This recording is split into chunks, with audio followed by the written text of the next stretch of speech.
नमो बुद्धाय सभी को मेरा सप्रम जय भीम।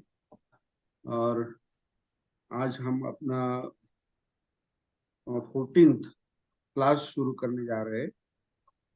तो अभी हम इसके पहले जो भी हमने पढ़ा है वो थोड़ा मैं रिवीजन कर रहा हूँ, क्योंकि आज इसके पहले का जो क्लास था उसमें हमने अकारांत शब्द जो होते हैं उसके डिक्लेंशन मतलब विभक्ति हमने विभक्ति के जो प्रत्यय होते हैं वो हमने देखे हैं। तो इसके आगे अभी क्या करना है ये बहुत इम्पोर्टेंट है, मतलब कैसे हमें पढ़ना है सीखना है। क्योंकि अभी तक आज तक हमने जो देखा है वो बेसिक है, सब मतलब फाउंडेशन है। इसके आधार पर ही हम अभी आगे पढ़ने वाले हैं। तो जब तक ये जो बेसिक जो है फाउंडेशन जो है मूल जो अभ्यास है वो जब तक आपका पूरा नहीं हो जाता तब तक आपको आगे समझने में कठिनाई होगी। तो मैं इसीलिए मैं थोड़ा रिवीजन करने की कोशिश कर रहा हूँ।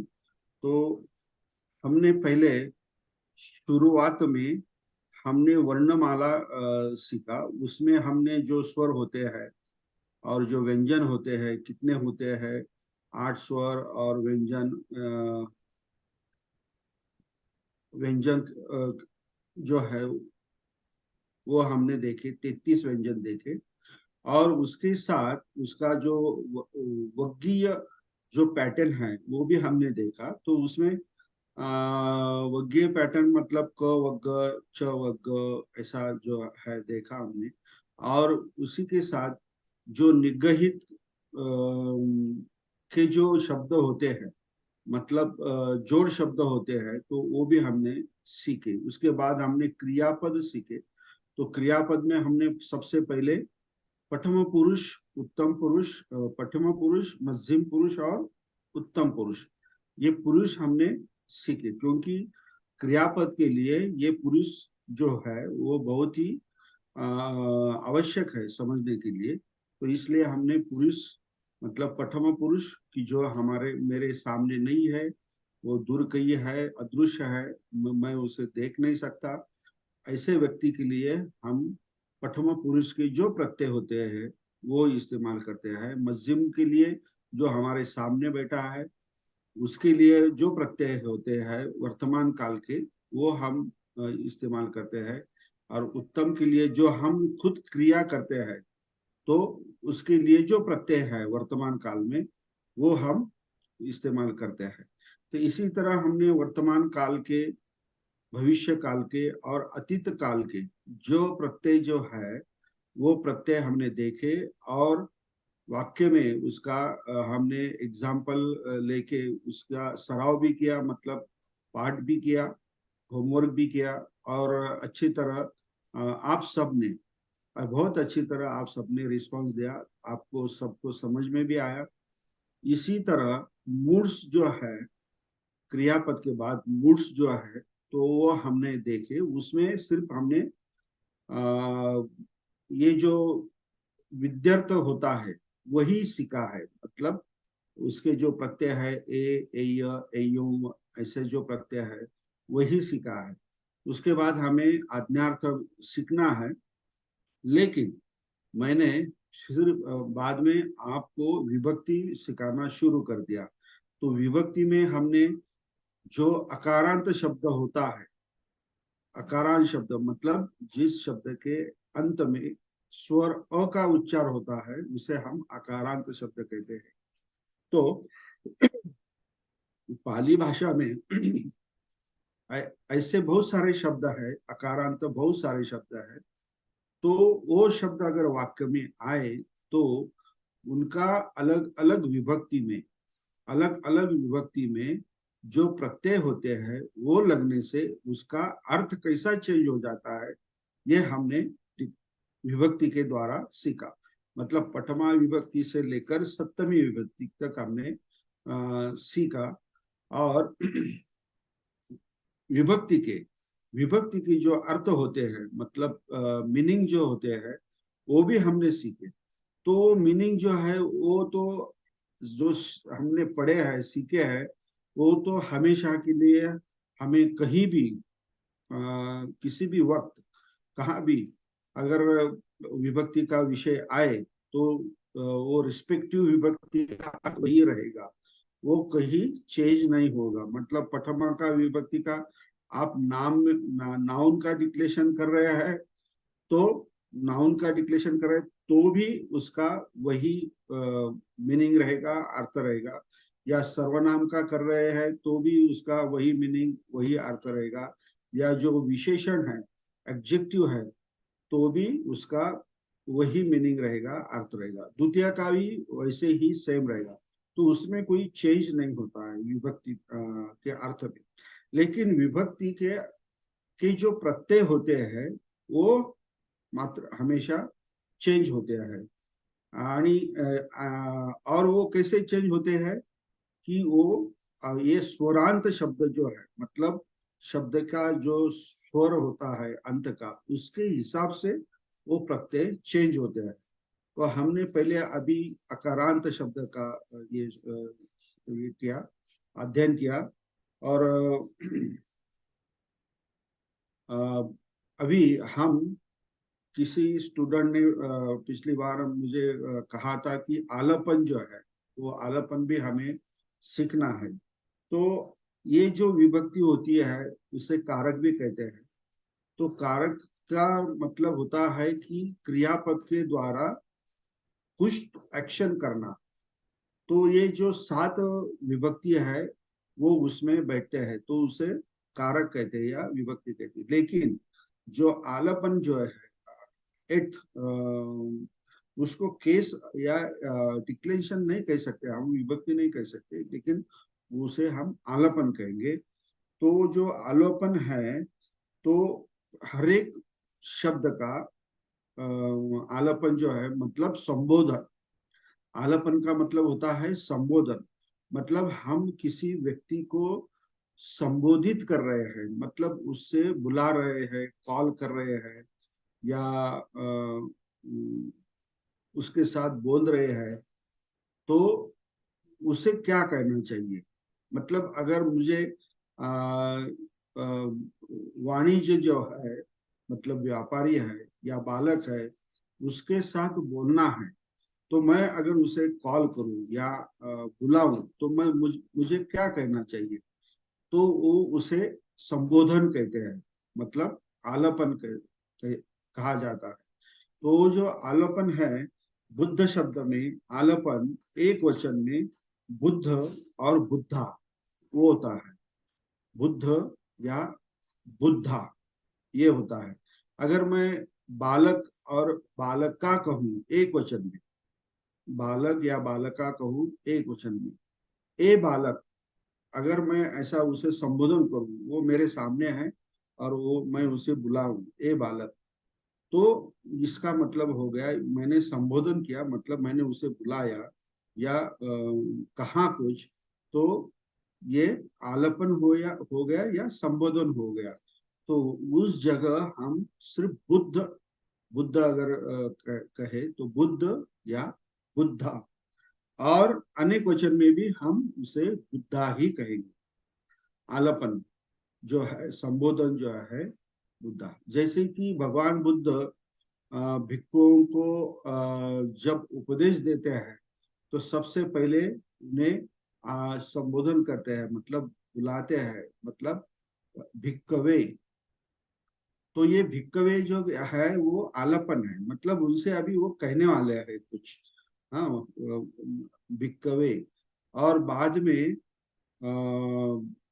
जो भिक्खु है वो भगवान बुद्ध को प्रति उत्तर देते थे, एवं भंते, मतलब यस भंते जी, यस सर, ऐसा उनको प्रति उत्तर देते थे। मतलब पच्च असंसु, मतलब प्रति उत्तर देते थे यस भिक्कवे। अभी बुद्ध कुछ तो भी कहने वाले हैं, हमें कुछ तो भी कहने वाले हैं, ये उससे इंडिकेट होता है, ये प्रदर्शित होता है। तो इसी तरह आलापन जो है ये संबोधन के लिए होता है। और बुद्ध जो शब्द जो हमने लिया है मतलब अकारांत शब्द लिया है, तो वो एक वचन में बुद्ध या बुद्धा। अब अभी आप कहेंगे कि यहाँ पे बुद्धा तो प्रथमा विभक्ति अनेक वचन में भी है, लेकिन हमें ये समझ में आना चाहिए ये आलापन है या प्रथमा विभक्ति है। तो वो जो सेंटेंस है, वो सेंटेंस पढ़ने से हमें पता चल जाता है ये आलापन है या प्रथमा विभक्ति है। प्रथमा विभक्ति तो हमें पता चल जाता है कि अगर वो खुद क्रिया कर रहा है तो वो करता है, और प्रथमा विभक्ति है। और यहाँ पे अगर कोई संबोधन कर रहा है, बुला रहा है, बोल रहा है, तो वो भी पता चल जाता है। It is not a difficult task. तो इसी तरह आलापन जो है हम यहाँ पे हमने देखा है। तो मैं स्क्रीन शेयर करा हूँ। अभी अभी आगे हम जो अकारांत शब्द के अलावा अकारांत शब्द के अलावा दूसरे जो शब्द है, मतलब इकारांत और उकारांत पुल्लिंग शब्द, हमने अभी अकारांत पुल्लिंग शब्द के डिक्लेंशन मतलब विभक्ति हमने पढ़ी है। अभी हम सीखने जा रहे हैं इकारांत पुल्लिंग शब्द, और वो भी रस्व रस्व और उकारांत रस्व पुल्लिंग शब्द। ये दोनों हम आज सीखने वाले हैं। उसके प्रत्यय जो है विभक्ति के, प्रथमा विभक्ति से लेकर सप्तमी विभक्ति तक, उनके जो प्रत्यय है वो हम आज सीखेंगे। जैसे कि बुद्ध शब्द के हमने पहले सीखे हैं प्रथमा विभक्ति से लेकर सप्तमी तक। वो कैसे है? ओ आ अंग ए एही ए न एही ए भी, देन स आय, देन आनंद आनंद, देन आ स्मा मा, और एही ए भी, और स आनंद, और सप्तमी का जो है वो स्मीम भीम और एसु। ये बुद्ध शब्द के ये सब प्रत्यय है, डिक्लेंशन है, मतलब विभक्ति है के प्रत्यय है। वैसे ही सेम जो है इकारांत शब्द ह्रस्व जो है उसके भी ऐसे एक वचन में और बहुवचन में प्रत्यय आएंगे। तो वो हमें अभी सीखना है। तो वो कौन से प्रत्यय है हम अभी मैं आपको बोर्ड शेयर करूंगा, उस पर मैं आपको पढ़ाऊंगा तो आपको अच्छी तरह से समझ में आ जाएगा। ओके। पुल्लिंग शब्द, पुल्लिंग शब्द। तो यहाँ पे मैं अकारांत लिखता हूँ, अकारांत। यहाँ पे मैं लिखता हूँ इकारांत, लेकिन यहाँ पे ह्रस्व, यहाँ पे भी मैं ह्रस्व लिखता हूँ।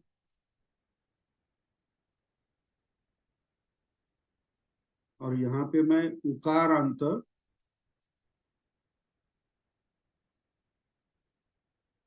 ह्रस्व शब्द। ओके। तो अकारांत जो शब्द है ह्रस्व, वो है ओ। अब शब्द जो है वो क्या है? बुद्ध। हमने एग्जाम्पल के तौर पर बुद्ध शब्द लिया है, क्योंकि शुरुआत हम बुद्ध से कर रहे हैं। और ये बुद्ध शब्द जो है अकारांत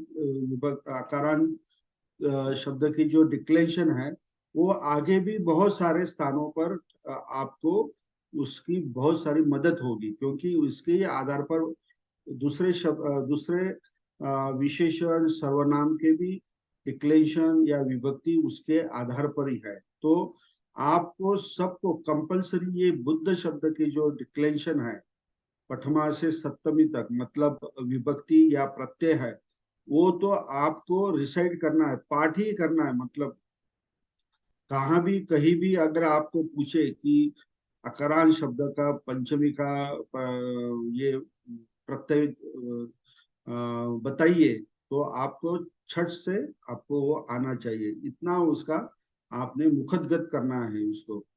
तो ये बुद्ध शब्द है और ये पुल्लिंग शब्द है। तो इकारांत ह्रस्व जो शब्द है वो मुनि है, और उकारांत शब्द हम भिक्खु शब्द लेंगे। हाँ, ये मुनि शब्द और भिक्खु शब्द। अभी ये उकारांत का क्यों कहा है कि ये ह्रस्व ऊ यहाँ पे उसको जोड़ दिया है, भिक्ख प्लस ऊ। ये तो आपको मैंने पढ़ाया है, ये तो आपको मालूम। भिक्खु और मुनि का ई यहाँ पे लास्ट स्वर है, वो आता है, इसलिए हम इसे इकारांत कहते हैं। लेकिन दोनों की जो ये वेलांटी है और इसका उकार जो है ये क्या है, ह्रस्व है। ये ख्याल में रखना है आपको। तो अभी हमने बुद्ध बुद्ध बुद्ध शब्द का जो प्रथमा, द्वितीया, तृतीया, चतुर्थी, पंचमी, छठी और सप्तमी, तो यहाँ पे मैं पहले एक वचन लूंगा, बाद में अनेक वचन। यहाँ पे हमने ओ लिया और आ लिया, ओ एक वचन और आ अनेक वचन।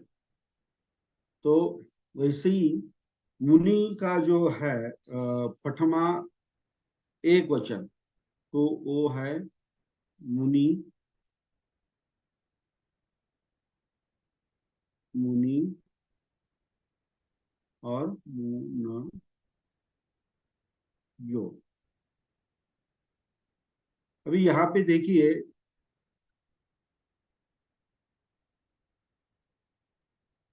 सिर्फ बुद्ध शब्द जो है अकारांत, उससे ही प्रत्यय लगे हैं, ओ और आ। लेकिन यहाँ पे मुनि शब्द जो इकारांत शब्द आएंगे, तो इकारांत शब्द जो आएंगे तो उसका प्रथमा विभक्ति में एक वचन में और ये बहुवचन में, एक वचन में या बहुवचन में जो शब्द दिया है वो वैसे की वैसा ही वो प्रथमा विभक्ति में आएगा। यहाँ पे उसे कोई प्रत्यय नहीं लगाया है। मुनि शब्द है तो मुनि जैसा है वैसा ही यहाँ पे लिखना है, प्रथमा विभक्ति एक वचन। लेकिन बहुवचन में उसका जो चेंजेस होता है वो क्या होता है, ये जो नी का ह्रस्व जो है वो दीर्घ हो जाता है। ये क्या हो जाता है, दीर्घ हो जाता है, और उसे यो प्रत्यय, दूसरा जो है डिक्लेंशन, यो प्रत्यय लग जाता है। तो ये यो प्रत्यय कैसे लग जाता है, यहाँ पे आप देखेंगे मुनि ये शब्द है, तो ये शब्द कैसे तैयार हुआ, मु न प्लस ई। ओके, तो यहाँ पे ये जो ई जो है इसका लोप हो जाता है, इसका क्या होता है, लोप हो जाता है, और यो प्रत्यय जोड़ दिया जाता है। मतलब मुन को यो प्रत्यय जोड़ दिया जाता है, तो इसी कारण वो मुनयो हो जाता है। मतलब आप मुनि लिखे या मुनयो लिखे तो कोई फर्क नहीं, लेकिन वो बहुवचन में होता है, एक वचन में मुनि होता है। तो ये जैसा मुनि शब्द जो है, तो उसी के जैसे पाली भाषा में बहुत सारे शब्द है, बहुत सारे शब्द है। जैसे अकारांत में हमने देखे, वाणिज्य देखा, नर देखा, देव देखा, कुकुर, गोण, सोण, ऐसे बहुत सारे शब्द होते हैं, तो उनको यही प्रत्यय लगते हैं। वैसे मुनि शब्द मतलब इकारांत शब्द जो आएगा, इकारांत शब्द जो आएगा ह्रस्व, ऐसे बहुत सारे शब्द है, तो उसके डिक्लेंशन प्रथमा विभक्ति में इसी तरह से होंगे। ऐसे कौन कौन से शब्द है, उदाहरण के तौर पर मैं यहाँ पे नीचे लिखता हूँ। उदाहरण के तौर पर यह कुच्छी शब्द है, कुच्छी, कुच्छी। तो कुच्छी का मतलब होता है पेट, कुच्छी शब्द है। दीपी शब्द है, सॉरी, दीपी, दीपी का मतलब होता है बाघ। ईसी शब्द है, ईसी शब्द है, ईसी का मतलब होता है ऋषि, ऋषि। ये आप नोट डाउन कीजिए, मैं जो बोर्ड पर लिख रहा हूँ ना अभी, ये आप लिखते जाइए ताकि परमानेंट आपके पास ये टेक्स्ट रहे। देन गिरी शब्द है, गिरी शब्द है। देन रवि शब्द है, रवि। गिरी का मतलब होता है पर्वत, और रवि, रवि का मतलब होता है सूर्य। हम सूर्य को रवि कहते हैं ना, सूर्य। और हरि,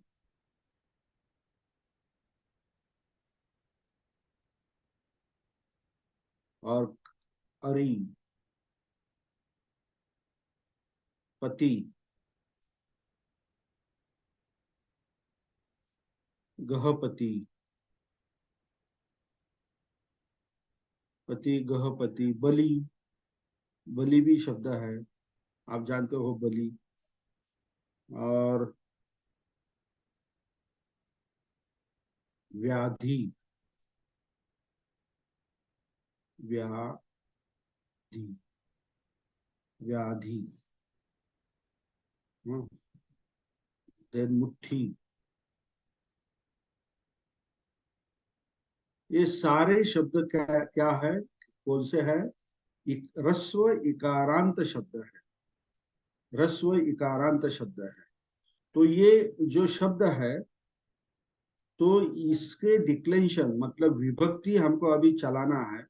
तो ये मुनि शब्द के जैसे हमको चलाना है, इसलिए हमने एग्जाम्पल के तौर पर रस्व इकारांत मुनि शब्द लिया है।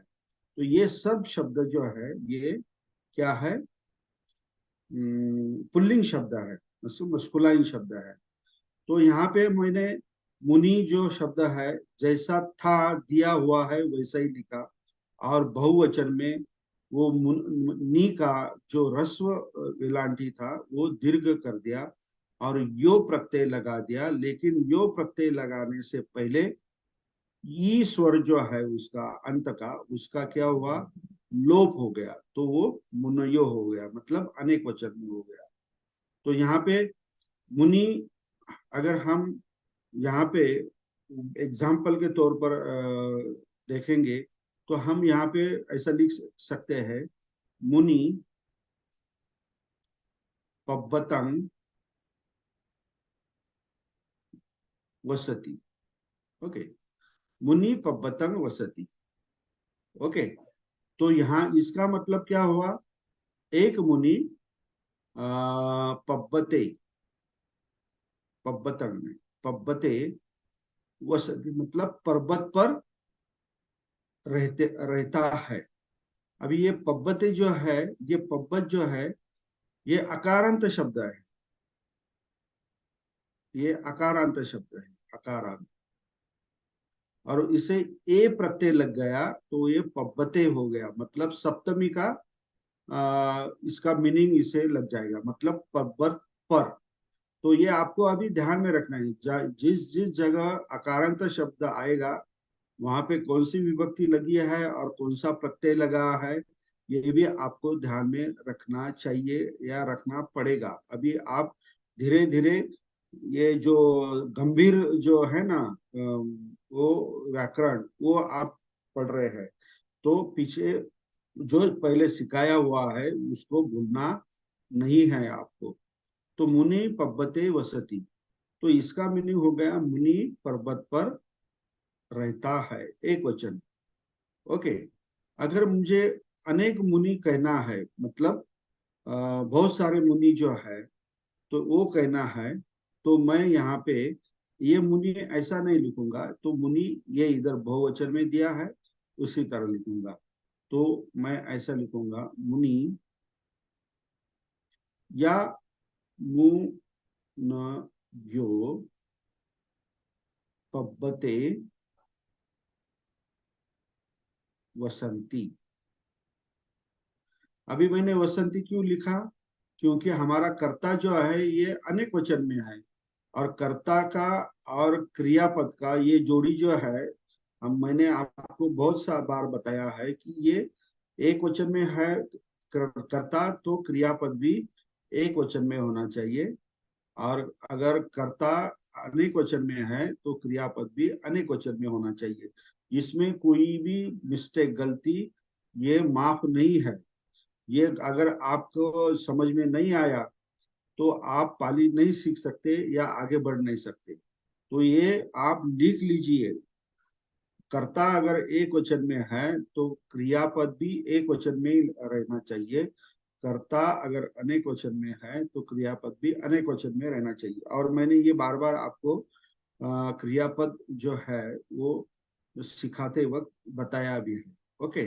मुनि मुनयो पब्बते वसंती, मतलब अनेक मुनि, बहुत सारे मुनि पर्वत पर रहते हैं, रहते हैं, ये इसका ऐसा मीनिंग हो गया। ओके। अगर इसी वाक्य को मैंने, ये पब्बते जो है, अगर इसको भी मैंने, ये एक वचन में है, इसे भी मैंने अगर अनेक वचन में करना चाहा तो मैं क्या कर सकता हूं यहाँ पे? ये पब्बत अकारांत शब्द है और सप्तमी में है एक वचन का, तो मैं सप्तमी में अनेक वचन का अकारांत शब्द का कौन सा प्रत्यय है? एसु प्रत्यय है। तो मैं यहाँ पे पब्बत को एसु लगा दूंगा प्रत्यय। तो वो क्या होगा? मुनि या मुनयो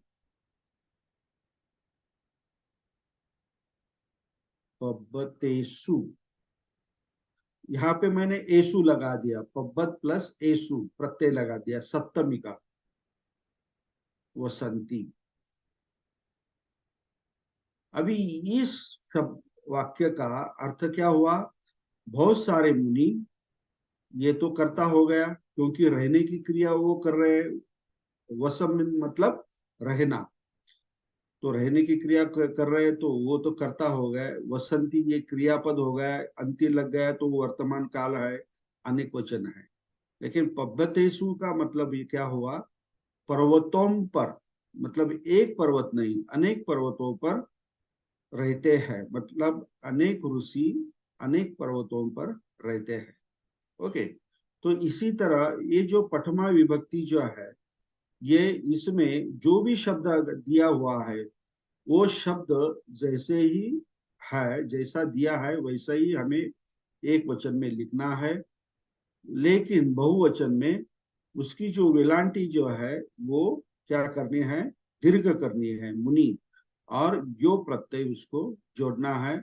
और वो यो प्रत्यय जोड़ने से के कारण ये नी का जो ई स्वर है उसका क्या हो जाता है? लोप हो जाता है। तो वो सिर्फ मुन हो जाता है, और उसे यो प्रत्यय अगर जोड़ दिया जाए तो वो मुनयो हो जाता है। तो इसी तरह इकारांत ह्रस्व शब्द का एक वचन और बहुवचन का शब्द जो है मुनि मुनि मुनयो, ये ऐसा आपको ध्यान में रखना है। ये पठमा विभक्ति में दिया है। ये पठमा विभक्ति मतलब कर्ता के तौर पर ये शब्द आएंगे। और फिर अभी हम दूसरा द्वितीय विभक्ति में जाएंगे। इकारांत ह्रस्व जो है, इसमें हम द्वितीय विभक्ति में जाएंगे। तो हम अभी वो देखेंगे, तो मैं ये यहाँ लिखने के लिए जगह कर लेता हूँ।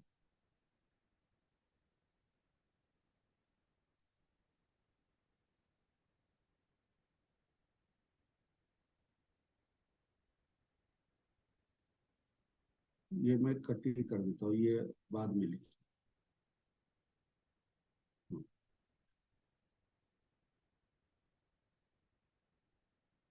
अगर मैंने मुनि शब्द के बजाय अगर मैंने इसी शब्द लिया, इसी शब्द लिया, तो इसका प्रथमा विभक्ति में एक वचन और बहुवचन वचन में क्या होगा?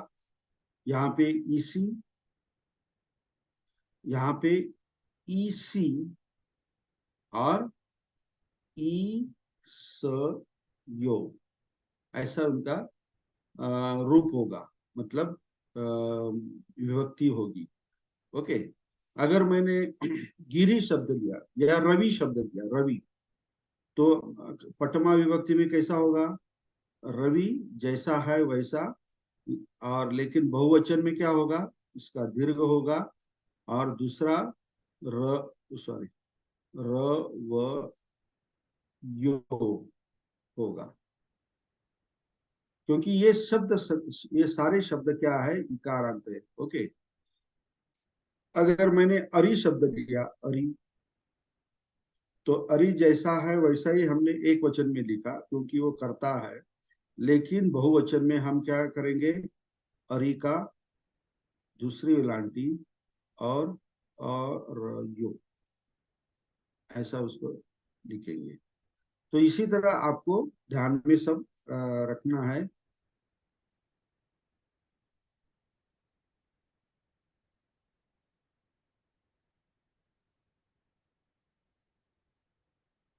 ओके। तो अभी द्वितीय विभक्ति हमें देखना है, द्वितीय विभक्ति का डिक्लेरेशन कैसा होता है। तो द्वितीय विभक्ति का डिक्लेरेशन जो है, प्रत्यय जो है, वो अंग ही है। मतलब इकारांत ह्रस्व शब्द का जो विभक्ति है, उसमें द्वितीय विभक्ति का प्रत्यय जो है, द्वितीय विभक्ति का प्रत्यय मैं बोल रहा हूँ, वो अंग ही है। और अनेक वचन में ये मुनि, मुनि, और ये मुनयो, ये जैसे प्रथमा विभक्ति में है वैसे ही द्वितीय विभक्ति में वैसे के वैसे ही रहेंगे। ओके, इसमें कोई चेंज नहीं होगा। लेकिन अभी ये अंग प्रत्यय हमने लिया है, ये अंग प्रत्यय हमने लिया है, मतलब देखे हैं। तो ये अंग प्रत्यय मतलब मुनि प्लस अंग, तो क्या होगा? मुनि, मतलब यहाँ पे उसका बिंदु आएगा। मतलब द्वितीय विभक्ति में क्या हुआ? मुनिंग, मुनि, मुनयो। ओके। ये द्वितीय विभक्ति के इसके डिक्लेरेशन, मतलब विभक्ति हुई। मतलब यहाँ पे हमने क्या प्रत्यय जोड़ा? अंग प्रत्यय जोड़ा, मुनि को अंग प्रत्यय जोड़ा। लेकिन बहुवचन में जो प्रथमा विभक्ति में है, वही जैसे थे वैसे ही यहाँ पे द्वितीय विभक्ति में भी वैसे ही रहते हैं। तो यहाँ पे ये मुनि जो है कर्ता के रूप में है।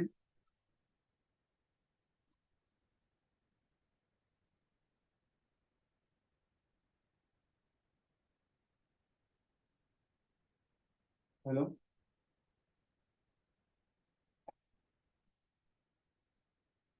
यहाँ पे मुनि जो है वो कर्ता के रूप में है, मतलब वो करता है, मतलब क्रिया करता है। लेकिन यहाँ कम है तो वो क्या है? उस पर क्रिया कर रही, हो रही है, मतलब ये कम्मा है। ओके। मुनि, मुनि, मुनियो। ओके।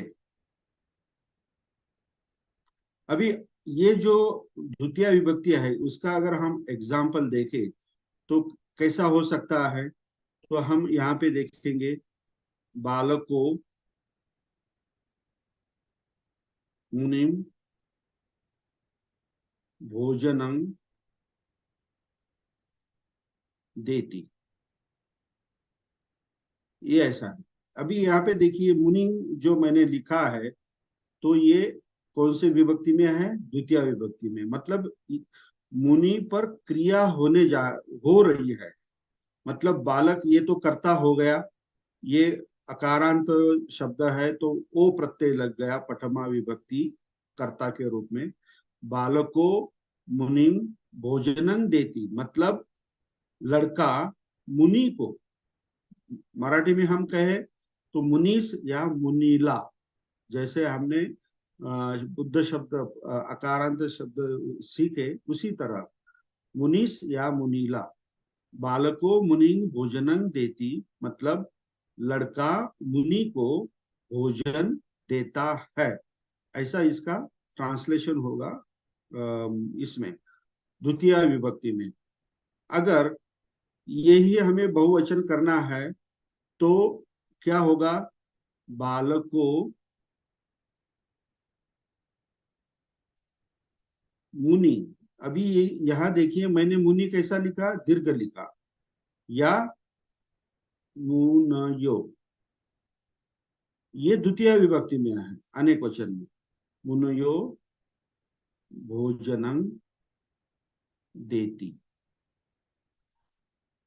ये अनेक वचन में द्वितीय विभक्ति, मतलब एक बालक अनेक मुनियों को भोजन देता है। इसका ट्रांसलेशन क्या होगा, एक बालक अनेक मुनियों को भोजन देता है। अगर यही वाक्य मैं पूरा बिल्कुल अनेक वचन में कर दूं तो क्या होगा, बालका मुनि या मुनयो भोजनानि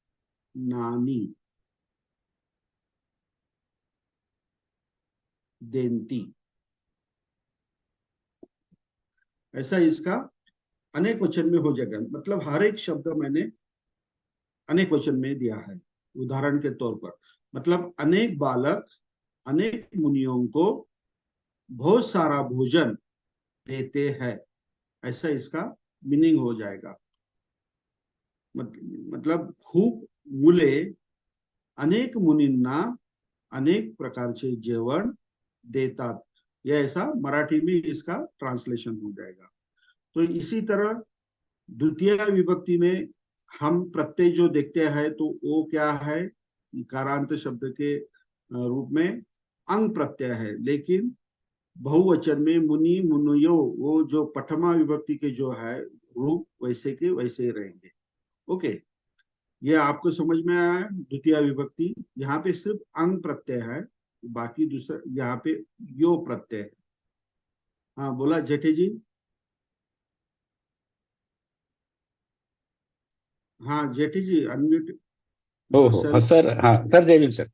हाँ जय। सर, द्वितीय अनेक वचनामध्ये आपण जो भोजनाचा अनेक वचन भोजनाणी केलेलं आहे, ते थोडं समजावून सर. ते नाणी शब्द हाँ कसं आहे? हे आपला हे प्रत्यय हे कुठून जे आलं? आहे ना, हे नपुसक लिंग मध्ये आहे, तर आपलं नपुसक लिंग घ्यायचं बाकी आहे।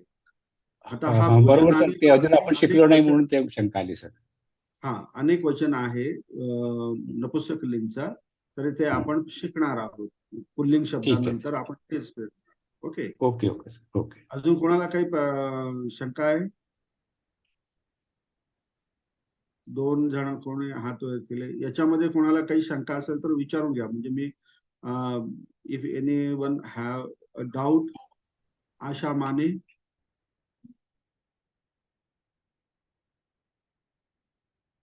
हैंड रेज करने के बाद तुरंत अपना माइक अनम्यूट करके जल्दी से क्वेश्चन कीजिए, उसमें टाइम हेलो, गवाया नहीं। हाँ बोलिए मैडम। जयबीन सर. हाँ जय। आवाज येतोय का माझा? हाँ येतो येतो। ओके. सर, हे आत्ताचं जे वाक्य आहे ना, बालको मुनीन भोजनम देती, हम्म ह्याच्यामध्ये मुनीन ही द्वितीय विभक्ती आहे, अर्थात हम्म कम्म आहे. हम्म कम्मच आहे ना ते? हो हो कम्मच आहे ना, आता एवढं इथे देऊन लिहिलं ना बाब, हे ते कम्म इथे मी लिहिले। हाँ भोजनम हे सुद्धा कम्मच आहे ना? हो हो हो, हे सुद्धा कम्मच आहे, अं, आलं अं, लक्षात। अं, कम्म येऊ शकतात. हो एका वाक्यामध्ये दोन कर्म येतात, अच्छा. गच्छती देती वगैरे हे जे क्रियापद आलेत ना, तर त्याच्यामध्ये दोन कर्म येतात। तो तो भाग पुढचा आहे, तो ऍडव्हान्स ग्रामर मध्ये दोन कर्म कसे येतात किंवा काय येतात ते त्यामध्ये शिकवलं जाईल, ते आलं लक्षात। आता तुम्ही जी वंदना घेतात, बुद्ध वंदना, त्रिशरण घेतात की नाही, तर हो, त्यामध्ये तुम्ही काय म्हणतात, बुद्धं शरणं गच्छामि म्हणतात। तर या ठिकाणी सुद्धा बुद्धं आणि शरणं, बरोबर. बरं की नाही, हे सुद्धा तुम्ही दोन कर्म आहे असं समजतात की नाही. जसं की बुद्धं शरणं गच्छामी असा शब्द आहे, असं वाक्य आहे. आता या ठिकाणी कर्ता दिलेला नाही, पण कर्ता काय आहे गच्छामीच्या अनुषंगाने? अहंग. मी. हा, मी. बरोबर. पण आपण अहंग कधीच म्हणत नाही, आपण नुसतं बुद्धं शरणं गच्छामी म्हणतो. त्या गच्छामी वर्ण मी प्रत्यय जो आहे, तर हा मी प्रत्यय जो आहे हा मध्यम पुरुष मध्ये त्याचा कर्ता जो आहे तोचा अहंगच आहे, हा गृहीत धरायचा असतो. तर इथे सुद्धा दोन कर्म आलेले आहेत. ओके. परंतु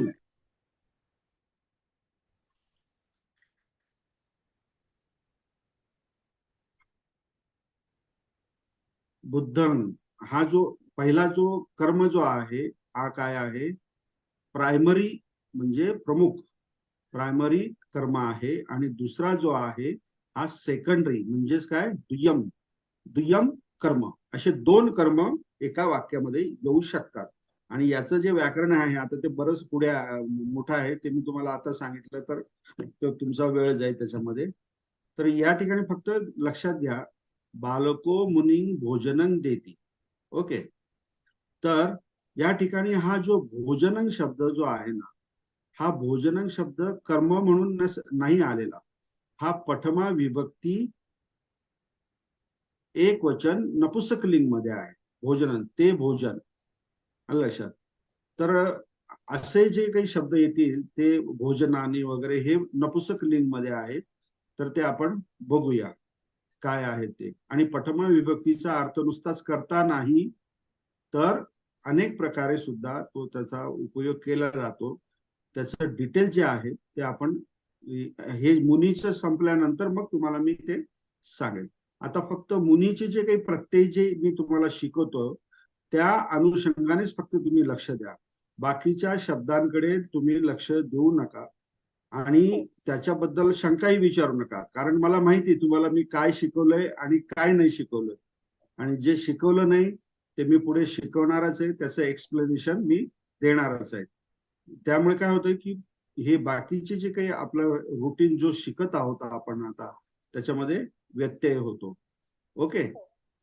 हा, बालका मुनी हा बोला. काय हा आहे बोला. सर? हा, व्याकरणाचा शेवटचा शब्द काय आहे? तिथे कुठला? अनेक शब्द त्याला खाली. बली तो बली व्यवस्थित ही बली बली बली बली. तर दिसत नाहीये स्पष्ट सर ते.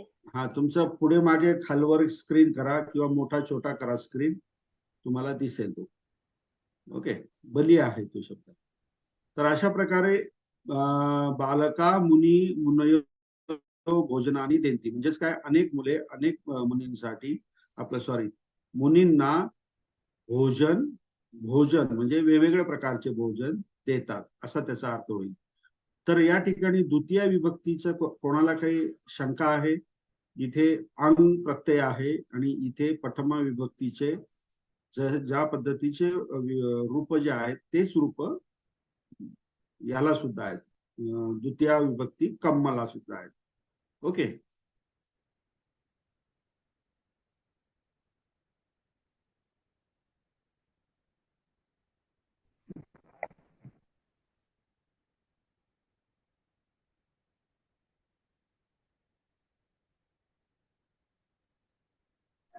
हॅलो. हा बोला.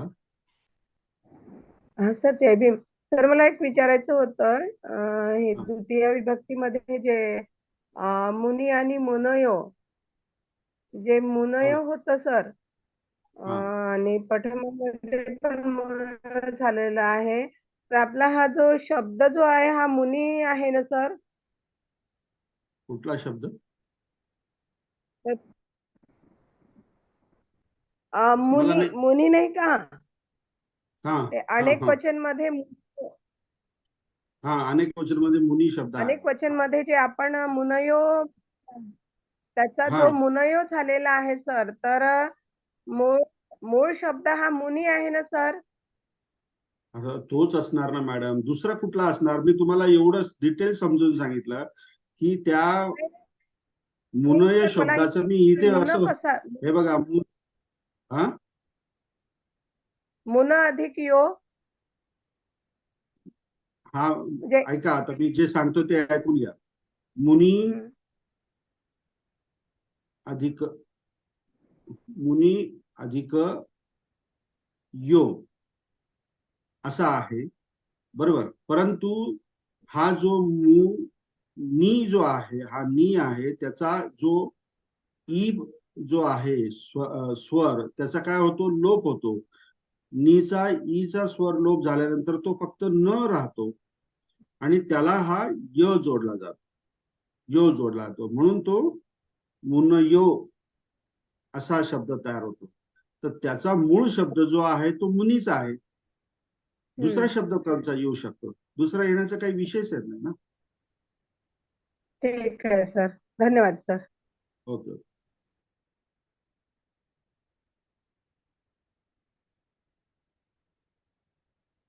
ओके, आता आपण तृतीय विभक्ती शिकूया.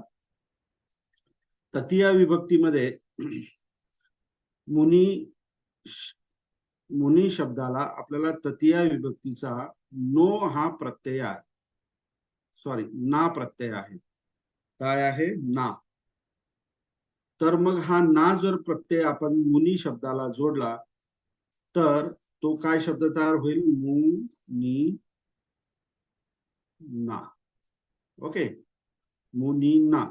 जसं की आपण बुद्ध शब्दामध्ये बुद्धेन म्हणत होतो की नाही, तिथे एन प्रत्यय लावत होतो आपण इथे तृतीयामध्ये, पुल्लिंग आकारांत शब्दामध्ये. तर या ठिकाणी एन प्रत्यय न लावता कोणता प्रत्यय लावलेला आहे, ना प्रत्यय लावलेला आहे. मुनी ना, म्हणजे मुनी शब्दाला ना प्रत्यय लावलेला आहे, म्हणून तो मुनी ना झालेला आहे. आणि अनेक वचनामध्ये मुनी ही आणि मुनी भी. आता या ठिकाणी मुनी हा शब्द आहे बघा, बहुवचनामध्ये. बहुवचनामध्ये लिहिताना नेहमी दीर्घ मुनी लिहायचा, दीर्घ, सॉरी इथे सुद्धा दीर्घ पाहिजे, मुनी भी, तर दीर्घ. आणि हा जो ही आहे आणि हा भी जो आहे याला जोडलेला तो काय आहे, प्रत्यय आहे. म्हणजेच काय, तृतीय विभक्तीमध्ये इकारांत शब्दाचे जे इकारांत ह्रस्व शब्दाचे तृतीय विभक्तीतील प्रत्यय काय आहे, ना. आणि ना हा एक वचनामध्ये आणि बहुवचनामध्ये काय, ही आणि भी. ओके, मग ह्या तृतीय विभक्तीचा अर्थ काय आहे, तृतीय विभक्तीचा अर्थ काय आहे, च्या द्वारे च्या मार्फत. मग ह्या मुनीना शब्दाचा अर्थ काय होईल, च्या आपलं सॉरी मुनीच्या द्वारे, मुनीच्या मार्फत, एक वचनामध्ये. किंवा अनेक वचनामध्ये काय होईल, अनेक मुनींच्या द्वारे, अनेक मुनींच्या मार्फत, असं अनेक वचनामध्ये होईल. त्यामध्ये प्रत्यय काय आहेत, ना एक वचन मध्ये आहे, ही आणि भी हे अनेक वचनामध्ये आहेत. जर समजा मुनी शब्दाच्या ऐवजी मी जर रवी शब्द घेतला, रवी, तर एक वचन मध्ये याचं डिक्लेरेशन कसं होणार, रवीना. म्हणजेच काय, रवीच्या द्वारे, रवीच्या मार्फत, म्हणजेच काय, सूर्याद्वारे, सूर्यामार्फत. ओके. आणि अनेक वचनामध्ये काय होईल, रवी ही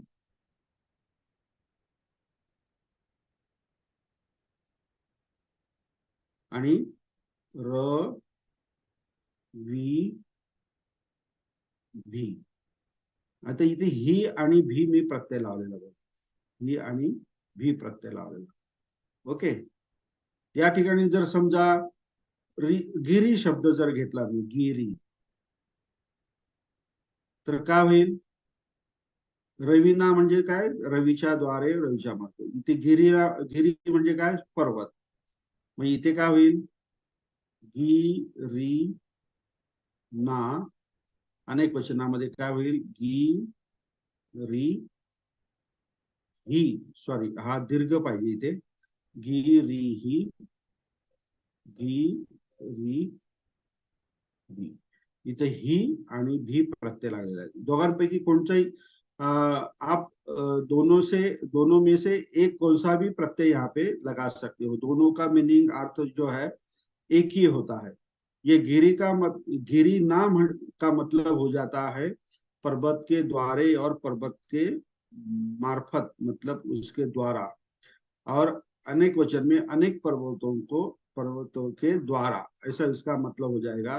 रवि का अगर हमने देखा तो रवि का मतलब होता है सूर्य, और सूर्य के द्वारा और अनेक सूर्यों के द्वारा. यहाँ पे मुनीना मैंने लिखा है, तो एक मुनि के द्वारा, और मुनि ही मुनि भी कहे तो अनेक मुनि के द्वारा, ऐसा इसका मीनिंग हो जाएगा. मतलब विभक्ति की जो प्रत्यय होते हैं वो चेंज नहीं होते. सिर्फ क्या होता है,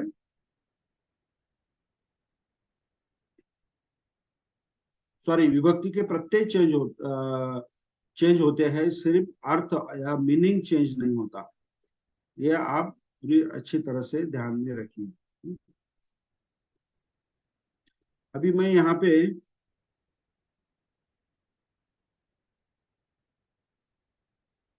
जो मैं प्रत्यय लिख रहा हूँ वो यहाँ पे मैं लिखता हूँ. ये डैश मतलब ये मुनि जैसा है वैसा ही है. और यहाँ पे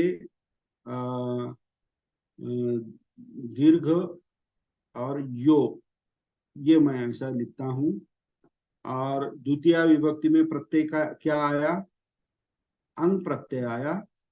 और दीर्घ और यो जैसा है वैसा ही है. और तृतीया में ना प्रत्यय आया.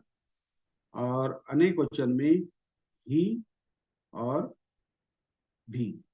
मैं इधर लेफ्ट साइड में बाएं तरफ उसके प्रत्यय भी लिख रहा हूँ, और यहाँ पे आपको एग्जाम्पल भी दे रहा हूँ. तो आप स्क्रीन पर टिके रहिए, मतलब ध्यान दीजिए मैं क्या लिख रहा हूँ, कहाँ लिख रहा हूँ, कैसे लिख रहा हूँ. जो मैं बोलता हूँ वही मैं लिखता हूँ. ओके. तो अगर ये बोर्ड पे अगर समझ में नहीं आया तो आपको ध्यान भी देना है. ओके. तो इसी तरह ये मुनीना, मुनि ही, मुनि भी, ये तृतीय विभक्ति के प्रत्यय हो गए, और उसका जो मीनिंग जो है वो भी हमने देखा.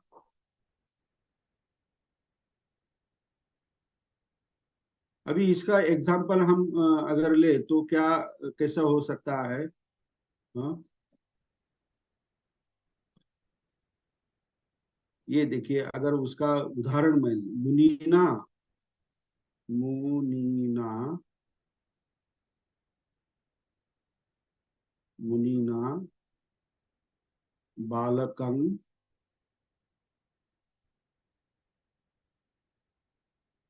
धम्मं देशयति. ओके. देशयति, मुनीना बालकं धम्मं देशयति, मतलब मुनि के द्वारा बालक को धर्म दिया जाता है. ये मैंने पैसिव में लिखा है, ये मैंने पैसिव में लिखा है देशयति. यह डाल दिया तो पैसिव हो जाता है, मतलब दिया जाता है, किया जाता है, लिया जाता है. ये जो कंस्ट्रक्शन है उसके उसी के लिए ये डाल दिया जाता है. मैंने सिर्फ देशयति नहीं लिखा क्योंकि ये किसके द्वारा दिया जाता है, ऐसा ये कंस्ट्रक्शन है.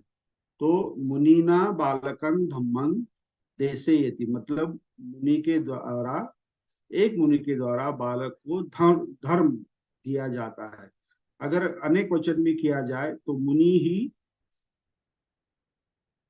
अभी मैं दीर्घ लिखूंगा यहाँ पे, मुनि ही या मुनि भी बालकं धम्मं.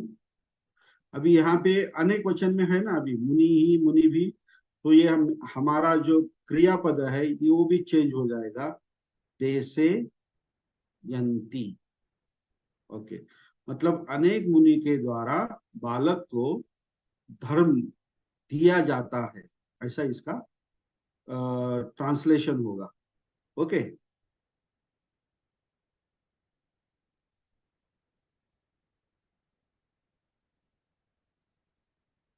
दत्ता टटके, हाँ आपको क्या प्रॉब्लम है? टटके। हॅलो. हा सर, हाँ जय भीम बोलिए। सर. हाँ जी। ताटके बोलतो सर. हाँ हाँ। सर, प्रथमा विभक्ती आणि द्वितीय विभक्तीमध्ये जे अनेक वचनाचं जे प्रत्यय आहे, यो आहे का अयो आहे? अरे कितने तुमचं लक्ष नसतं का? मी अयो कधीच म्हटलो नाही. आलं लक्षात? मग ते जो प्रत्यय आहे, नाही, जो प्रत्यय यो आहे. आहे का? तर मग ते हा मुनियो असायला पाहिजे ना. मग ते मुनियो व्हायला पाहिजे ना. अयो असेल तर मुनयो होतो. अयो असेल तर मुनयो होतो. आणि अयो नसेल तर मुनियो होतो, असं म्हणतो सर. मी हा जो मुनयो शब्द कसा आला हे मी 2 वेळा सांगितलं. मी 2 अयो नाही ना वेळा सर ते. ऐका, मी 2 हा वेळा सर. सांगितलं बरं का. पहिल्यांदाही सांगितलं, नंतर कोणत्या तरी मॅडमनी ह्या योच्या संदर्भात विचारलं तर तोही मी सांगितला. म्हणजे याचा अर्थ अच्छा. तुमचं लक्ष नाहीये. आलं लक्षात? हा मुनयो शब्द कसा आला हे मी 2 वेळा सांगितलं. याचा अर्थ तुमचं लक्ष नाहीये. आणि जर प्रत्येक 100 विद्यार्थ्यांनी जर मला जर तेच गोष्ट विचारली तर आय कांट टेल. आलं लक्षात? मी हे एवढं नाही सांगू शकत. Okay sir. हा जर समजा ते मी सांगितलेलंच नाहीये आणि तुमचं जर क्वेश्चन असेल तर ते साहजिकच आहे. It is my duty to say you. आलं लक्षात? परंतु मुनयो हा शब्द कसा आलेला आहे कोण सांगू शकतं? कोण सांगू शकतं? एखादा स्टुडंट्स? हा माधुरी मॅडम सांगा बरं. छान. हा तिथं जी सांगा. वेलांटी दिली आहे हा त्याचा लोप अच्छा. होऊन, म्हणजे जी हा वेलांटी दिली आहे ना, नी आला तो काढून टाकायचा आणि यो प्रत्यय लावायचा. मग मुनीचं मु आणि न येतं आणि त्याला हा प्रत्यय यो लावला म्हणून तो हा मु न यो झाला. हा. आता हे माधुरी मॅडमला माहिती आहे. त्यांना नाही नाही, माहिती आहे. त्यांनी लक्षात ऐकलं. आलं सर माझ्या. आता मुन प्लस ई केलेलं ना आपण, ई चालू होते आणि योल परत लागतं. Okay sir. हा मग हे तुम्ही ऐकलं नाही का? लक्षात नाही आलं सर ते. हा नाही ओके, ठीक आहे. Thank you sir. लक्षात आलं नसेल तर काही नाही. पण तुम्ही माझ्या प्रत्येक शब्दाकडे लक्ष ठेवा. म्हणजे पाली हो. भाषा खूप खूप गंभीर आहे आणि शिकण्यासाठी आपली सती जी आहे ना ती खूप लक्षात ठेवावी लागते. त्याच्यामुळे जे शिकवलेलं आहे ते नीट ऐका. जर शिकवलं नसेल तर तुम्ही त्याबद्दल विचारा. नो डाऊट, मी इथे ओके बसलेलो ओके, आहे. Thank you. Okay. Thank you sir, thank you. Okay sir, thank you.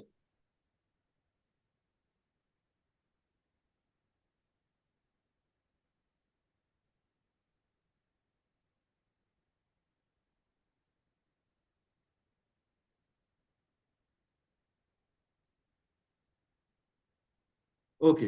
आपण आता तृतीय विभक्तीपर्यंत आलो. तृतीय विभक्तीचे मी तुम्हाला उदाहरण, मैंने आपको उसके उदाहरण भी दिए हैं और बताया ही है. अभी हम चलते हैं चतुर्थी विभक्ति. तो चतुर्थी विभक्ति का हमें मालूम है कि उसका क्या अर्थ होता है. चा करिता मतलब के लिए, और मराठी में चा करिता या चा साठी, और हिंदी में हम कहेंगे के लिए. चतुर्थी विभक्ति का. और चतुर्थी विभक्ति की जो प्रत्यय जो है इकारांत ह्रस्व मुनि में. ओके. तो क्या है? नो है.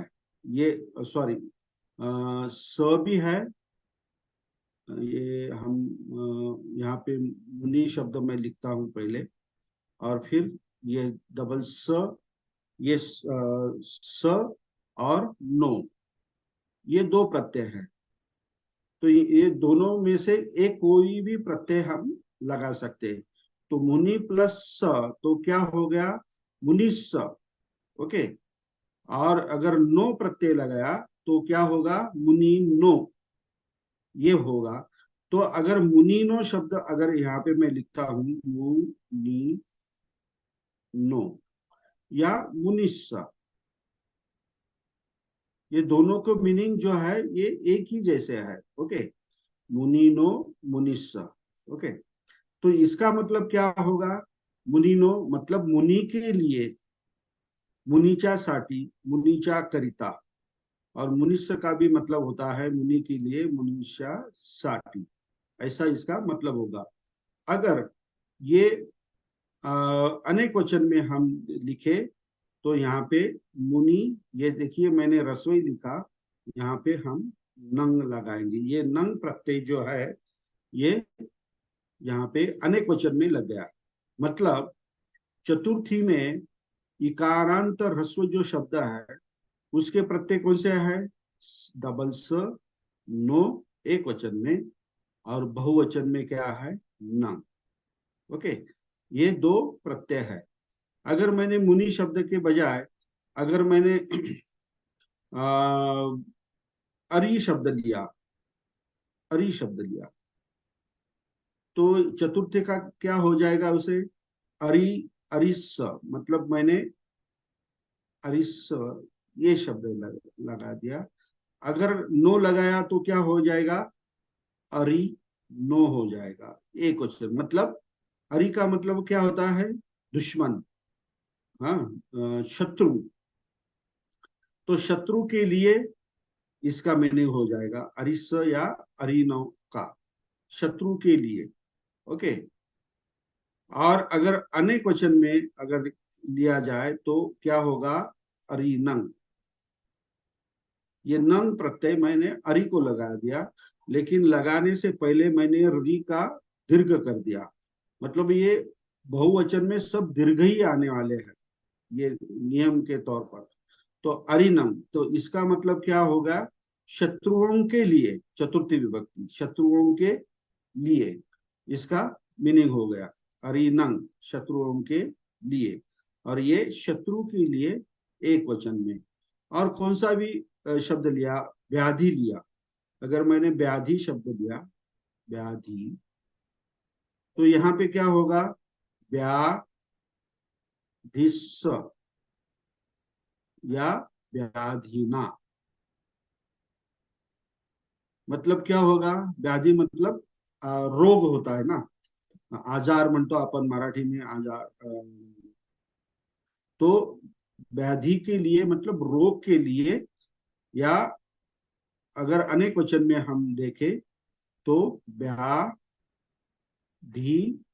नंग, मतलब अनेक व्याधि के लिए, मतलब अनेक आजारों के लिए, अनेक बीमारी के लिए।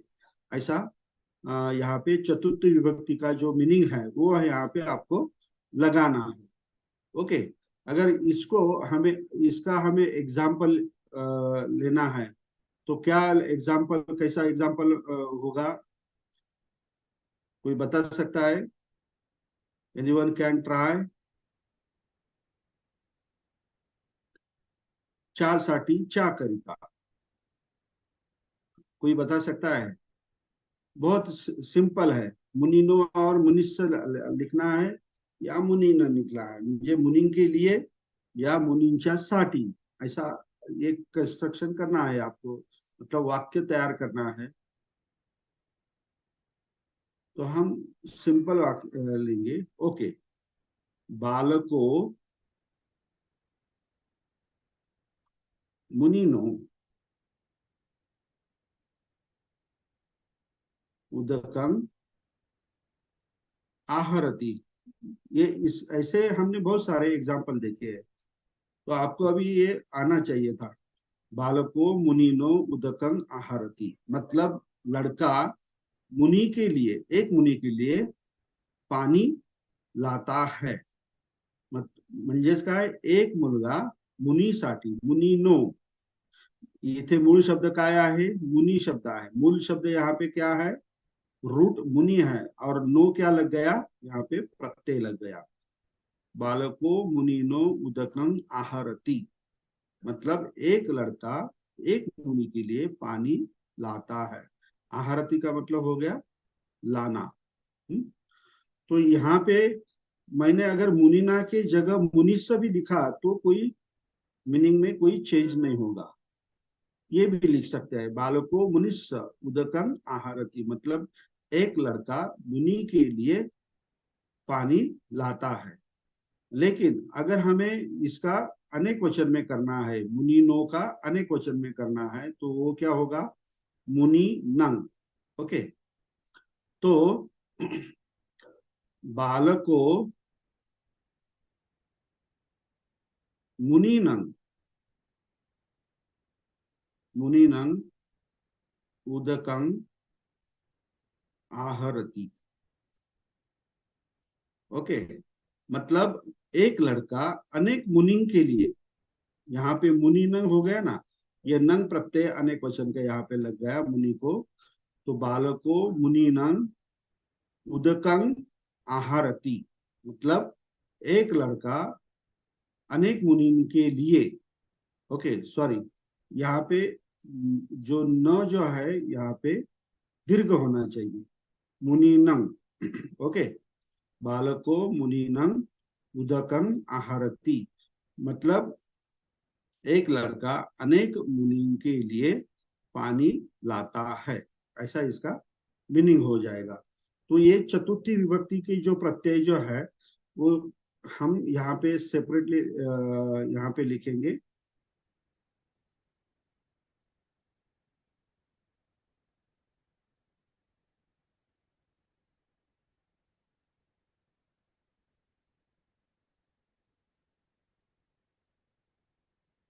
अलग से, तो चतुर्थी विभक्ति का प्रत्यय आ गया स और नो, और अनेक वचन में नंग आ गया।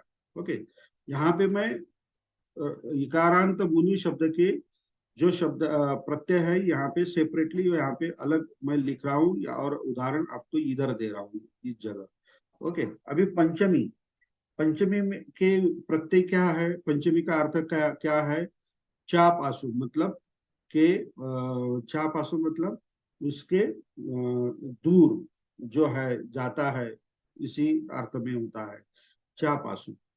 तो पंचमी की जो प्रत्यय जो है वो है ना, देन मा और मा, ये एक वचन में है। ये एक वचन में है, और बहुवचन में क्या है, वो जो ततिया के जो है ही और भी वही है, ही और भी। तो अगर मैंने यहाँ पे दीपी ये शब्द लिया, दीपी, तो दीपी को अगर मैंने ना प्रत्यय लगा दिया तो वो क्या होगा, दी पी ना। महा लगा दिया तो वो क्या होगा, दी पिम मा, और स्मा लगा दिया तो दी पिम मा। ओके, तो ये तीनों का मतलब क्या हो गया, अभी ये पंचमी का प्रत्यय हमने लगाया, तो पंचमी का अर्थ क्या होता है, मीनिंग क्या होता है पंचमी विभक्ति का, चापासु, मतलब बाघ से, मतलब टाइगर से दूर जाने का इसका मतलब हो जाएगा।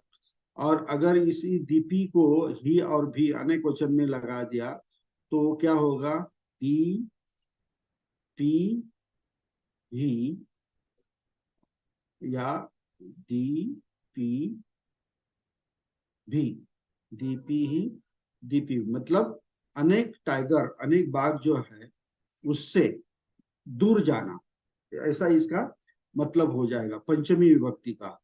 ओके, अगर इसका उदाहरण अगर हम ले तो क्या कैसा हो सकता है, क्या होगा उदाहरण,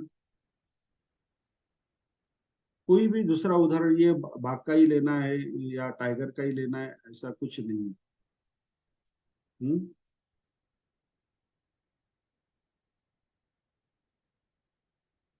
बताओ, अगर रॉन्ग भी हो गया तो मैं आपको हेल्प करूंगा क्या करना है। तो ये यहाँ पे मैं ना,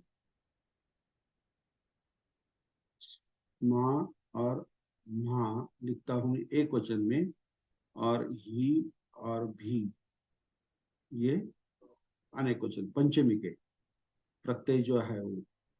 तो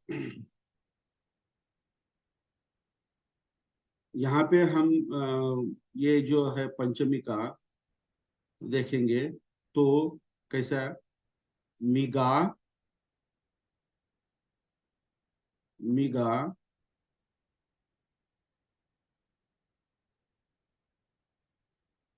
दी पी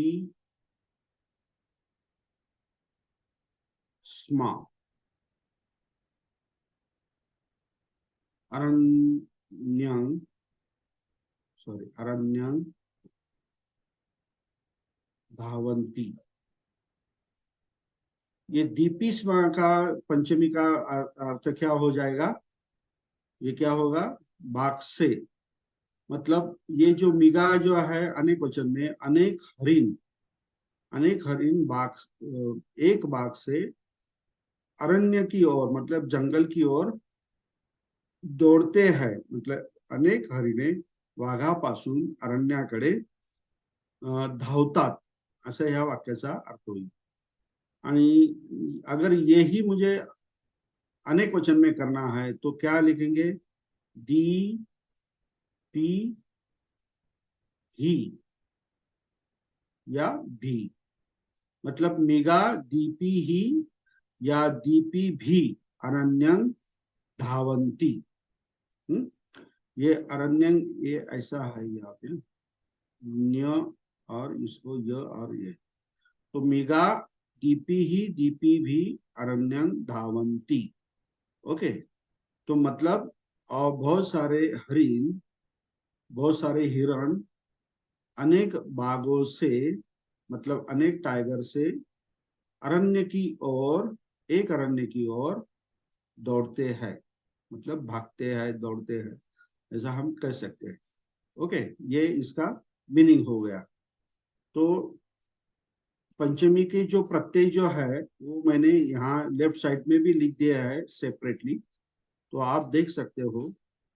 तो ये पठमा का जो है द्वितीय अंग और तृतीय का ना ही भी, चतुर्थी का स नो नंग, पंचमी का ना सा मा और मी ही भी. अब हम छठी का देखेंगे.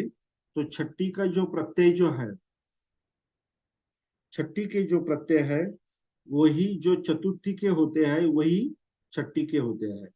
मतलब डबल स नो और अनेक वचन में नंग. एक वचन में डबल स और नो, ये नो है, ये नो, और अनेक वचन में नंग प्रत्यय होते हैं. तो अगर मुनि शब्द हमने लिया तो क्या होगा? मुनि, नो या मुनिस्स. और एक वचन में क्या हो, अनेक वचन में क्या होगा? मु नि नंग. ओके. तो ये छठी विभक्ति का अर्थ क्या होता है? चा ची छे. तो वो अर्थ हमने मुनि को अगर लगा दिया तो क्या होगा? मुनि का, मुनि की, मुनि के, ऐसा एक वचन में होगा. और अनेक वचन में क्या होगा? मुनि के और बहुत सारे मुनिन के और मुनि की और मुनिन के, ऐसा होगा. मतलब अनेक वचन में खूप मुनींचे, मुनींचे, मुनींची, मुनींची, असा त्याचा अर्थ होईल. ओके. ये मुनि के बजाय मैंने अगर रवि शब्द लिया तो क्या होगा? रविनो या रविस्स. और उसका मीनिंग क्या होगा? सूर्य का या सूर्य की या सूर्य के. और अनेक वचन में क्या होगा? सूर्य का, अनेक सूर्यों का, अनेक सूर्यों की, अनेक सूर्यों के, ऐसा इसका मीनिंग हो जाएगा. ओके. तो इसका अर्थ क्या, इसका वाक्य में एग्जाम्पल कैसा होगा? मुनीनो, मुनिस्स. हाँ?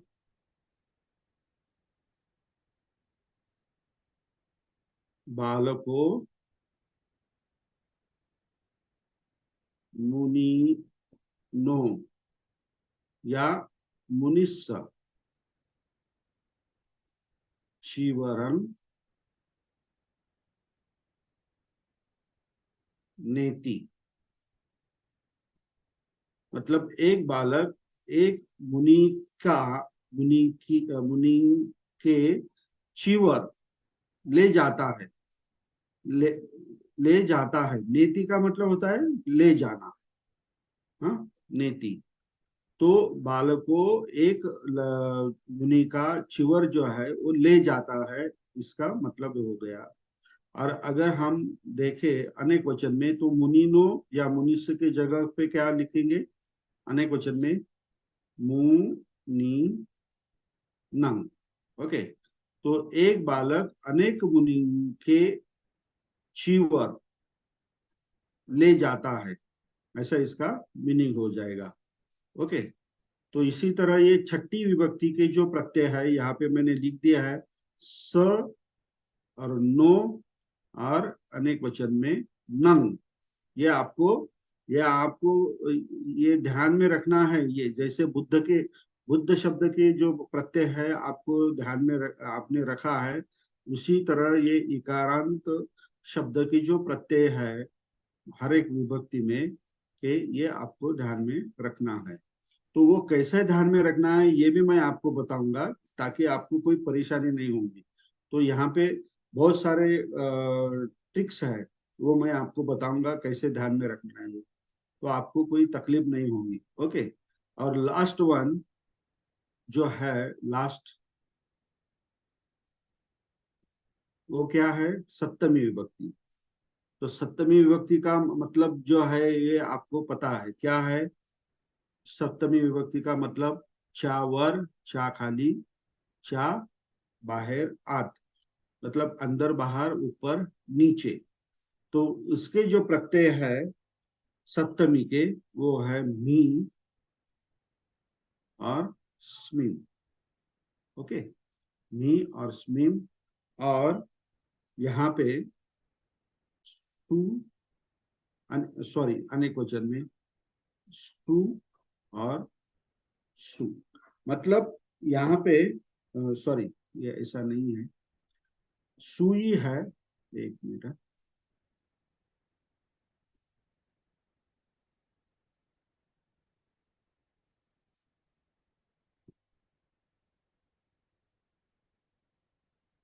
सु, मी स्मी एक वचन में और सु जो है ये अनेक वचन में है। तो ये प्रत्यय अगर मैंने यहाँ पे पति को लगा दिया, हाँ पति को लगा दिया, ये पति शब्द है यहाँ पे, वो ले लिया, तो क्या होगा, पतिम्ही या पतिस्मिम ये एक वचन में होगा, और पतिसु ये अनेक वचन में होगा। और उसका मतलब क्या होगा, पति के ऊपर, पति के नीचे, अंदर और बाहर, और सु लगा दिया पति सु, तो क्या होगा, अनेक पति के ऊपर, अनेक पति के अंदर, अनेक पति के बाहर, ऐसा इसका होगा। लेकिन हमने कौन सा शब्द लिया है, मुनि शब्द लिया है एग्जाम्पल के तौर पर। तो मैं यहाँ पे वो ये जो प्रत्यय है मी स्मी और सु, ये यहाँ पे मुनि को लगाकर यहाँ पे लिखता हूं, मुनि मी मुनि स्मिन, ये एक वचन में हो गया, और अनेक वचन में मुनि सु और मुनि सु।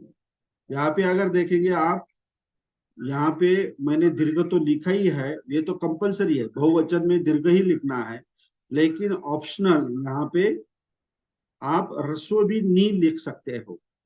तो दोनों जो है ये बहुवचन में हो गए, मतलब ये सु जो है, लेकिन उसको चेंज नहीं करना है, नी को चेंज करना है। ये एक बार ह्रस्व भी लिख सकते हैं आप, या दीर्घ भी लिख सकते हैं अनेक वचन में। तो ये मुनिमी मुनिस्मिम का मतलब क्या हो गया, मतलब मुनि के ऊपर, मुनि के नीचे, या अनेक मुनि के ऊपर, अनेक मुनि के नीचे, अंदर या बाहर। ओके, तो अगर एग्जाम्पल के तौर पर हम अगर ले, उसके उदाहरण ले तो क्या ले सकते हैं हम उदाहरण,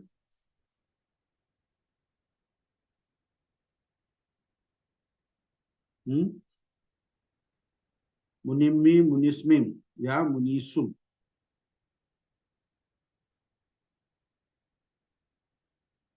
क्या उदाहरण क्या लिख सकते हैं, कोई बता सकता है?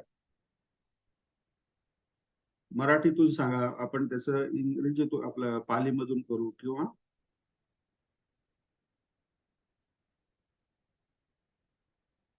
ओके, तुम्ही नाही देत तर मीच लिहितो। ओके, हाँ रुक्षस्स, रुक्षस्स, पुफ्फानि, पुफ्फानि, मुनि, मुनिम्हि, हाँ, रुक्षस्स पुफ्फानि मुनिम्हि पतन्ति। ओके, मतलब क्या हुआ, पेड़ के फूले, मतलब फूल, अनेक सारे फूल, पुफ्फानी, पेड़ के फूल जो है मुनि पर, मुनिम्हि या मुनिस्मिम भी हम यहाँ पे लिख सकते हैं, मुनिस्मिम, मुनिस्मिम पतंती, मतलब गिरते हैं, मतलब अनेक, सॉरी, एक पेड़ के जो अनेक फूल जो है वो मुनि पर, एक मुनि पर गिरते हैं। यहाँ पे अनेक वचन, क्योंकि यहाँ पे पुफ्फानी ये जो है गिरने वाले जो है, मतलब वो अनेक वचन में, इसलिए यहाँ पे पतंती हमने लिखा है। ओके, रुक्षस्स पुफ्फानी मुनिम्हि पतंती, मतलब पेड़ के फूल मुनि पर गिरते हैं। और अगर हम यहाँ मुनि मी या मुनि मीम के जगह हमने अनेक वचन कर दिया तो क्या होगा, मु नी नंग, ये ऐसा लिखना पड़ेगा हमें, ये प्रत्यय, मतलब एक पेड़ के फूल बहुत सारे मुनि पर गिरते हैं, मतलब एका झाडाचे फुले खूप मुनींवर पडतात, ऐसा इसका ट्रांसलेशन हो जाएगा। तो इसी तरह हमने मुनि शब्द जो है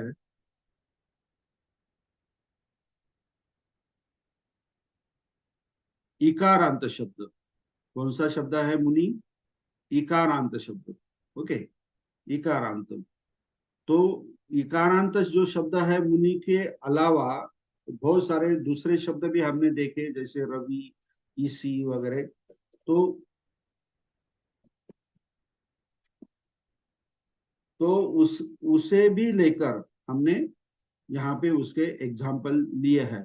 तो यहाँ पे मुनि शब्द को, ये जो यहाँ जो प्रत्यय दिया है प्रथमा विभक्ति के, द्वितीय विभक्ति के, तृतीया, वो लगाकर मैंने यहाँ पे आपको दिखाया है, समझाया है, और उसके अर्थ भी बताया है, एग्जाम्पल भी दिए हैं, उदाहरण के तौर पर भी मैंने आपको बताया है। तो ये जो अभी मैं दूसरा ये करता हूँ ताकि आपको बहुत क्लियर हो जाए। तो ये इकारांत शब्द हमने मुनि लिया है, मुनि मतलब ह्रस्व, तो यहाँ उसका प्रथमा विभक्ति, द्वितीय विभक्ति, तृतीय विभक्ति, चतुर्थी विभक्ति, पंचमी, छठी और सप्तमी, यहाँ पे मैं एक वचन लिखता हूँ और यहाँ पे बहुवचन लिखता हूँ, यहाँ पे उसका अर्थ लिखता हूँ। ओके, तो बहुत सिंपल है। प्रथमा विभक्ति इकारांत शब्द जो होता है एक वचन में, जो जैसा दिया है वैसा ही लिखना है, उसमें कोई बदल नहीं करना है, चेंज नहीं करना है। ओके, लेकिन बहुवचन में अगर वो ह्रस्व है तो उसको दीर्घ करना है और यो प्रत्यय जोड़ना है। यो प्रत्यय जोड़ने के पहले क्या करना है, उसका जो ई जो स्वर जो है उसको क्या करना है, उसका लोप, मतलब उसको निकालना है। वो नहीं, वो निकालने के बाद जो भी रहेगा, अभी यहाँ पे न रहता है तो वो न लिखना है और उसे यो जोड़ना है। अगर रवि, रवि शब्द मैंने लिया तो ये यहाँ का ई जो है रव प्लस ई, तो ई को हमें नष्ट करना है, तो वो क्या हो जाएगा, रव, और वो ये यो यहाँ पे जोड़ना है, रव यो, ऐसा यहाँ पे हो जाएगा। ओके, द्वितीय का जो एक वचन का प्रत्यय है अंग प्रत्यय है, और द्वितीय का अनेक वचन में ये भी जैसा ऊपर का है, ऊपर दिया हुआ है वैसा ही रहेगा। तृतीया का जो प्रत्यय है वो ना है, और यहाँ पे ही और भी अनेक वचन में है। चतुर्थी का डबल स है या नो है, और यहाँ पे अनेक वचन में नंग है। पंचमी का ना है, स्मा है और म्हा है, और यहाँ पे ही और भी है। छठी का डबल स है, नो है, और यहाँ पे वापस नंग है। यहाँ पे स्मिम है और ही है, और यहाँ पे टू है। तो ये प्रत्यय आपको इकारांत शब्द जब भी आएंगे अपने सेंटेंस में तो ये दिखाई देंगे, उसे जोड़े हुए ये दिखाई देंगे। तो ये प्रत्यय जो है ये दिखने के बाद ये कौन से विभक्ति में है ये आपको समझना है, और उसी के अनुरूप आपको अर्थ जो है ये आपको लिखना है। जैसे कि हमने पहले अकारांत शब्द के जोड़े, तो उसके क्या प्रत्यय होते थे, यहाँ पे ओ होता था और अनेक वचन में आ होता था, फिर अंग होता था, फिर क्या ए होता था, यहाँ पे एन होता था, सॉरी ये ऊपर नीचे हो गया, आपको कुछ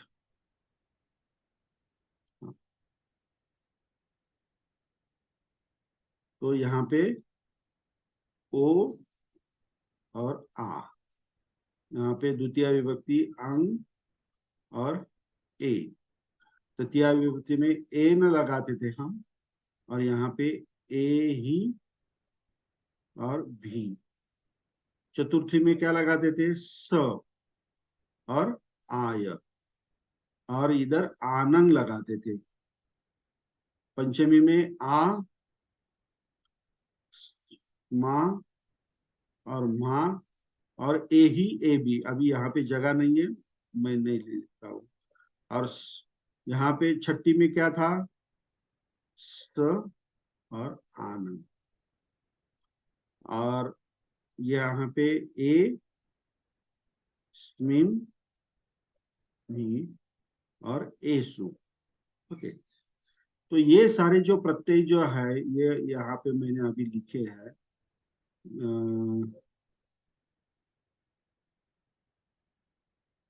ये क्या है, ये अकारांत शब्दों के प्रत्यय है, और ये जो अभी इधर दिए मैंने ये और ये राइट साइड में ये सब क्या है, इकारांत शब्द के प्रत्यय है।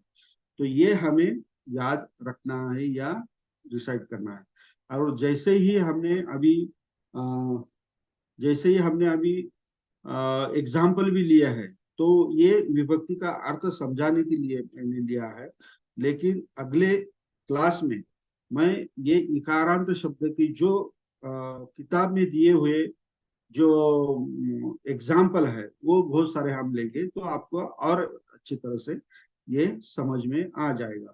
और अगर उदाहरण के तौर पर अगर आपको एक दो मैंने दिया तो वो भी आप थोड़ा एक या दो उदाहरण मैं लेता हूं ताकि आपको समझ में आए।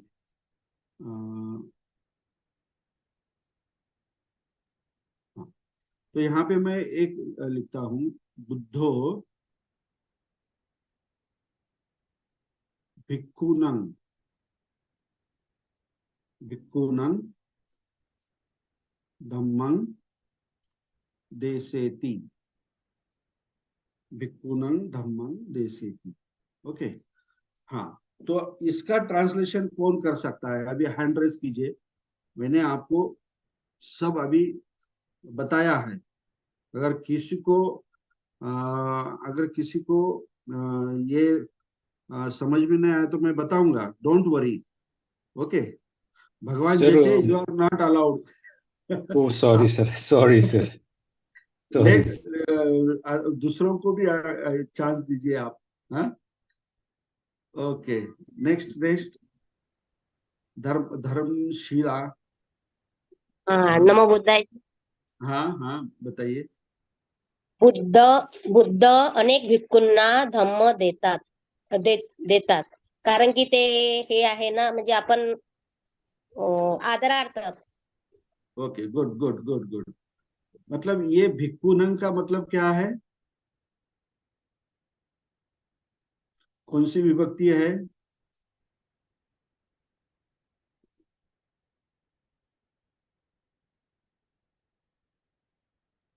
धर्मशिला मॅडम, तुम्ही ट्रान्सलेशन केलं, परंतु मला भिक्खुनंगचं हे पाहिजे, एक्सप्लेनेशन पाहिजे, हे काय आहे, त्याचा प्रत्यय काय, मूळ शब्द काय वगैरे वगैरे। आणि द्वितीय विभक्ती।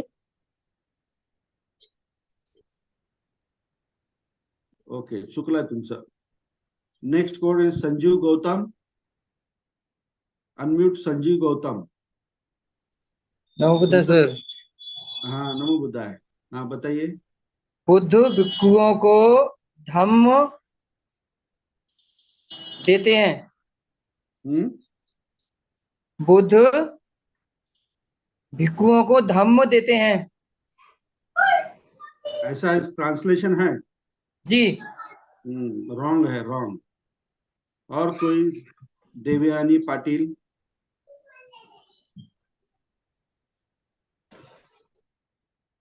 हा, जय भीम सर। हा, भिक्खुनंग ही चतुर्थी विभक्ती आहे अनेक वचन मध्ये, आणि याचा अर्थ मग असं, आणि क्रियापद आहे ते देसेती, म्हणजे बुद्ध अनेक भिक्खूंना धम्म देतात। चुकला। अरे, नेक्स्ट अनेक नंदा जा, जिसका जिसका रॉन्ग आया है वो जरा फिर से देखिए, ये यहाँ पे मूल शब्द कौन सा है, विभक्ति मतलब प्रत्यय कौन सा लगा है, और विभक्ति का क्या अर्थ होता है। बुद्ध अनेक हाँ, भिक्खूंना। नेक्स्ट नेक्स्ट कोण? नंदा जाधव। हाँ सर, बुद्धो भिक्खुनंग धम्म देसीति। देसीति एक क्रियापद है। हाँ, भिक्खुनंग चतुर्थी विभक्ति करांति, हाँ, अनेक वचन। हाँ, तर मग भिक्खून अनेक भिक्खूंना। सॉरी सॉरी, यहाँ पे भिक्खुनंचे जगह हम मुनि मुनिनंग कहेंगे। ये भिक्खुनंग, सॉरी ऐसा लिखेंगे उसको, अनेक मुनींना, मुनींसाठी। अनेक मुनि। हाँ, बुद्धो मुनियों के लिए, मुनियों के लिए, बुद्धो मुनिनंग धम्मं मुनींसाठी धम्म देतात। देसेती। ओके, हाँ, आता हे करेक्ट केलं मी, सांगा। हा, तर मग मुनीनंग, तर मग तेच येईल ना, मुनींसाठी धम्म देतात। बुद्ध, बुद्ध है ना, बुद्ध मुनींसाठी अनेक मुनींना अनेक धम्म मुनियों देतात। के लिए धम्म देते हैं। मुनियों के लिए।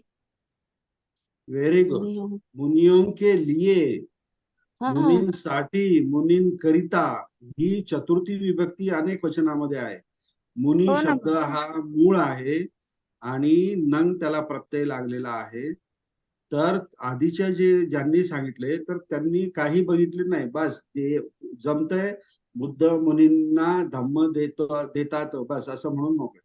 जर मुनींना धम्म देतात असं म्हणायचं असेल तर त्या ठिकाणी द्वितीय विभक्ती आली असती, आणि द्वितीय विभक्तीचा असं जर समजा असतं, मुनियों के लिए, बुद्ध मुनियों के लिए धम्म ही देते द्वितीय हैं। विभक्ती आली असती, म्हणजे बुद्ध मुनींना धम्म देतात। ठीक है, परंतु यहाँ पे मुनि नंग है, तो ये नंग प्रत्यय जो है ये चतुर्थी में है, और इसका मतलब होता है चतुर्थी का के लिए, चा साठी, चा करिता, मतलब बुद्ध मुनि के लिए, मुनि के लिए धम्म उपदेश करते हैं। मराठी में बुद्ध मुनी साठी, मुनी करिता धम्म देतात। हा, धम्मा उपदेश करतात किंवा देतात, असं याचं हे वाक्य आहे। म्हणजे एवढं शिकवलं तरी पण तुमच्या कोणाच्या काही लक्षात आलं नाही. फक्त उत्तर सांगायची घाई आणि चलने दो. ओके, काही हरकत नाही. हा, ओके ओके.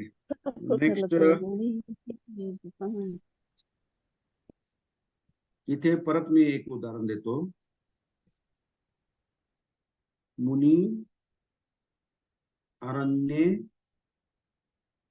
अरण्ये झायंती झायंती झायंती म्हणजे काय? ध्यान करतात. हा, ध्यान करतात. झा म्हणजे काय?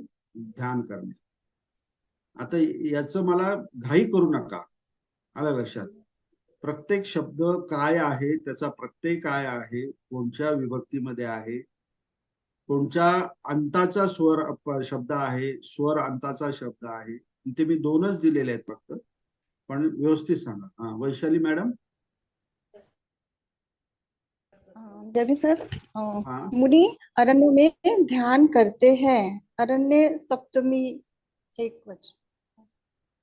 अरण्य सप्तमी एक वचन, वेरी नाइस. ओके, और ये मुनि? मुनि हाँ, मुनि लोग अरण्य में ध्यान करते हैं। मुनि नो? मुनि लोग, मुनि अनेक आहेत।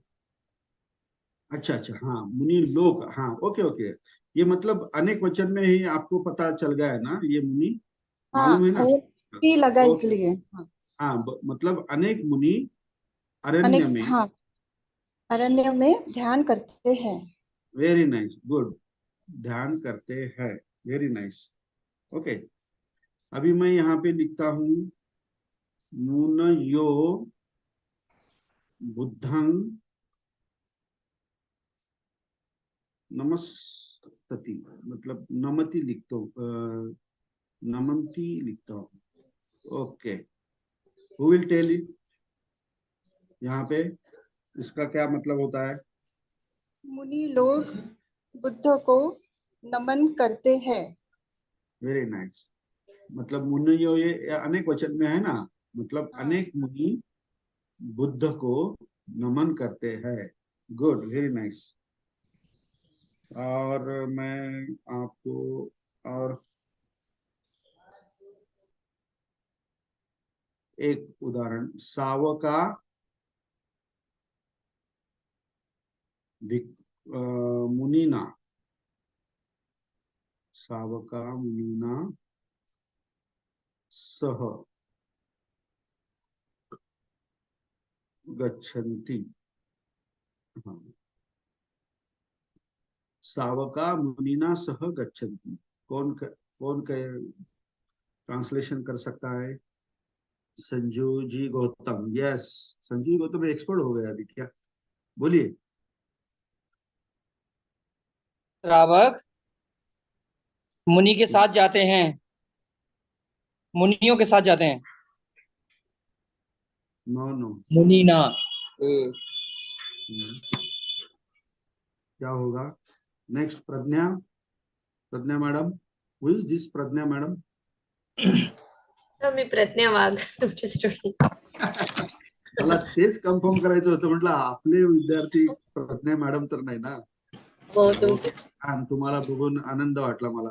Thank you sir. आता गच्छन्ति अनेक वचने जातात, त्यामुळे सावका अनेक श्रावक. मुनियांनी रस्व असल्यामुळे तृतीय एकवचन येतो, व्हेरी गुड. कारण ते रस्व आहे. तर म्हणजे हे अनेक श्रावक मुनी सोबत जातात. एक मुनी येणार कारण ते रस्व आहे. एक, करेक्ट करेक्ट. अनेक श्रावक एक मुनी सोबत जातात. गुड. चला, काय चाललंय अजून मॅडम? अभ्यास चालू आहे ना व्यवस्थित? Hello, okay. अभी थोडं चाललेलं आहे. हाँ, बरोबर, चालेल चालेल. ओके, अभी हम मी व्यवस्थित आहे. मी तुमच्या समोरच आहे, व्यवस्थित आहे. शिकवतोय म्हणजे व्यवस्थित आहे. हो, थँक्यू. ओके, अभी हमने थोड़े यहाँ पे उदाहरण दिए हैं, अगले क्लास में बहुत सारे उदाहरण लेंगे। तो अभी किसी को अगर इसमें ये इकारांत शब्द जो है उसमें उसके प्रत्यय में, विभक्ति में या एग्जाम्पल में किसी को अगर कोई डाउट हो या कोई शंका हो तो वो पूछ सकते हैं 1 by 1।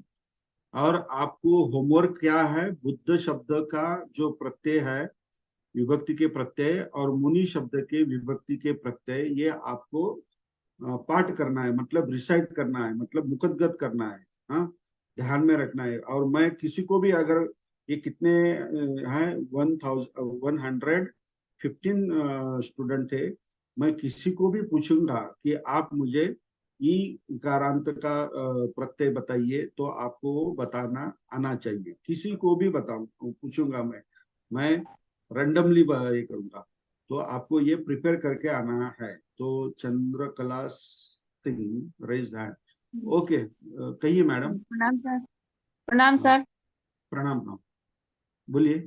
सर लिली दे सिल्वा वाला जो बुक है ना, हाँ, एक्सरसाइज 25 जो दिया है उसका हिंदी हम लोग को समझ में बनाने नहीं आ रहा है।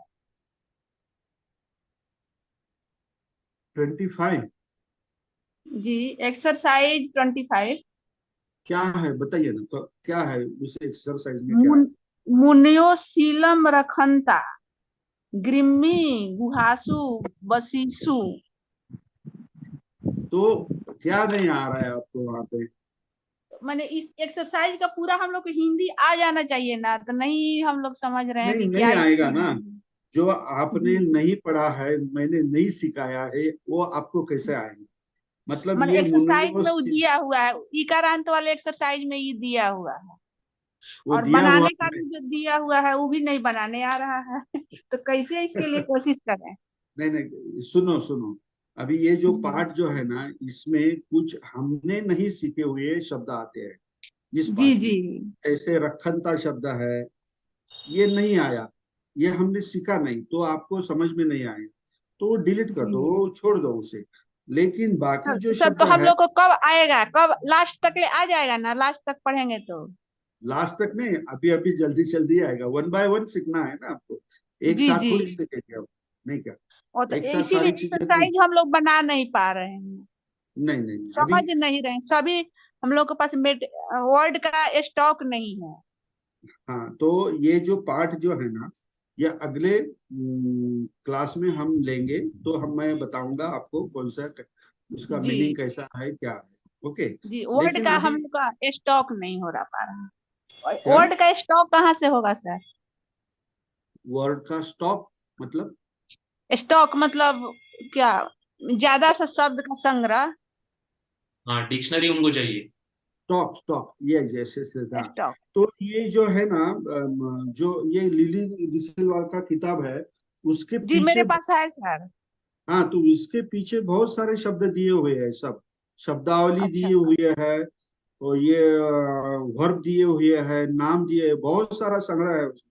अगर आप हाँ। रोज 10 भी पाठ कर ले तो आपको कोई परेशानी नहीं होगी, मतलब जी थोड़ा थोड़ा याद कर रहे हैं उसको। हाँ, याद कीजिए, याद कीजिए। वो जी लिली डिसलवा के पीछे दिए हुए हैं। जी, उस ओके, बुक को मंगा लिए। हाँ जी। हाँ, गुड गुड गुड। अच्छा ठीक, अच्छा। कहाँ से बोल रहे ठीक हैं है। आप? हम तो बिहार से बोल रहे हैं, सिवान। सीवान से बोल रहे हैं? अच्छा अच्छा अच्छा, बिहार जी। बिहार बिहार से। सिवान। Okay, thanks thanks. अभी बिहार हाँ। में आपको ये पाली भाषा यहाँ से पढ़कर बिहार में पूरे बिहार को पढ़ाओ आप, मतलब बुद्ध की हमने तो भूमि कुछ को। अभी हम लोग नहीं अभी समझने का प्रयास कर रहे हैं, अभी पूरा से नहीं पढ़ रहे हैं। नहीं, अभी अभी ठीक है तो ये ठीक। शुरुआत है। ठीक है, ओके, जी नेक्स्ट। ठीक है, प्रणाम सर। प्रणाम। ओके, कोई है, किसी को कुछ पूछना है? नहीं तो हम यहाँ पे कंक्लूड करेंगे अपना ये मीटिंग। ओके।